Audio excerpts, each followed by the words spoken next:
చూస్తే జనసేన అధినేత రాష్ట్ర ఉప ముఖ్యమంత్రి పవన్ కళ్యాణ్ పిఠాపురంలో ఇల్లు కట్టుకునేందుకు సన్నాహాలు చేస్తున్నారు. స్థలం కొని రిజిస్ట్రేషన్ చేయించుకున్నారు.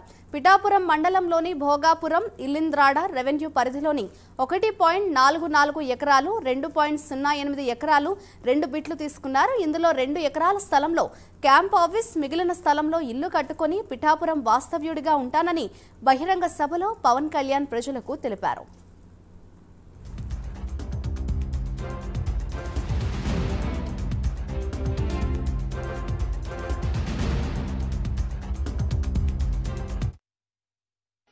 నేను ఈ రోజున పిఠాపురం వాస్తవ్యుడిగా, సంపూర్ణ వాస్తవ్యుడిగా మారాను. ఎలా ఇందాకే ఒక రిజిస్ట్రేషన్ పేపర్ సంతకం పెట్టి ఒక 3 ఎకరాలు కొని ఇప్పుడే సంతకాలు పెట్టి వచ్చాను, రిజిస్ట్రేషన్ చేసి వచ్చాను. ఆ మాట చెప్పడానికి లేట్ అయింది రావడానికి. పిఠాపురం అంటే నేను చిన్న రైతునండి. ఇక్కడ కళ్యాణ్ బాబు గారు స్థలం కొనుక్కున్నారంటండి. ఆ కొనుక్కోవటం వల్ల మాకు చాలా సంతోషంగా ఉందండి. ఇది పల్లం మునిగిపోతుంది బాబు. ఆయన కొనుక్కోవటం వల్ల ఈ కాలువలు గట్రా తవ్వింటాడండి. ఈ రైతులకి అందరికీ మేలు కలుగుతుంది. ఇక్కడ క్రమేపు స్థలాలు కూడా విలువ పెరిగిపోద్ది బాబు. ఈ స్థలాలు కూడా కళ్యాణ్ బాబు గారు ఇక్కడికి రావడం మాకు చాలా సంతోషంగా ఉందండి. నా పేరు వడ్లపూరి అప్పారావు అండి. నాకు ఎంతో లేదండి 11 సెంట్లు ఉంది బాబు.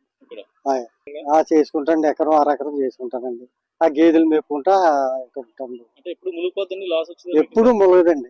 బాగా వరదలు వచ్చి ప్రాజెక్ట్ బాల్ లెగ్గొడేస్తే మునిగిపోద్ది బాబు. లేకపోతే ఎప్పుడు ములగదండి. అప్పుడు నష్టం వస్తుంది బాబు, నష్టం వస్తుందండి. అప్పుడు మా గవర్నమెంట్ ఏమో అనుకోవటం లేదండి. ఇప్పుడు బాగుంటదండి, చాలా సంతోషంగా బాబు. కళ్యాణ్ బాబు గారు రావడం వల్ల ఆయనకి అన్ని పేదరికాలు కూడా అన్ని తెలుసండి. 3 రకాల సింబల్ తీసినోడు, కష్ట సుఖాలన్నీ తెలుసు కాబట్టి ఆయన మంచి చెడ్ల ఆలోచించి ఏం చేయాలో చేస్తాడని మాకు నమ్మకం. ఏపీ డిప్యూటీ సీఎంగా బాధ్యతలు చేపట్టిన తర్వాత పవన్ పనివేగాన్ని పెంచారు. ఇందుకోసం ఆయన తనను గెలిపించిన ప్రజల కోసం ఏదో ఒకటి చేయాలన్న తపనతో ఉన్నారు. మొదటగా తన స్థిర నివాసం పిఠాపురంలో ఏర్పాటు చేసుకునేందుకు కసరత్తు మొదలుపెట్టారు. ఈ విషయాన్ని ఆయన పిఠాపురంలో జరిగిన వారాహి సభలో బహిరంగంగా ప్రకటించారు. అయితే ఆయన కొనుగోలు చేసిన భూమి ఎక్కడా, ఎంతనే దానిపై అంత ఆసక్తిగా చూస్తున్న నేపథ్యంలో ఆ వివరాలు బయటకొచ్చాయి.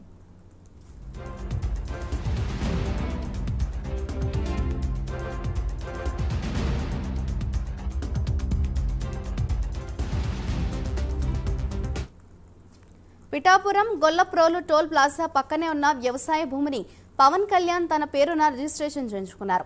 మొత్తం 3.52 ఎకరాల భూమిని ఆయన కాకినాడ జనసేన నాయకుడు, లీగల్ అడ్వైజర్గా ఉన్న తోట సుధీర్ రిప్రజెంటేటివ్గా రిజిస్ట్రేషన్ ప్రక్రియను పూర్తి చేశారు.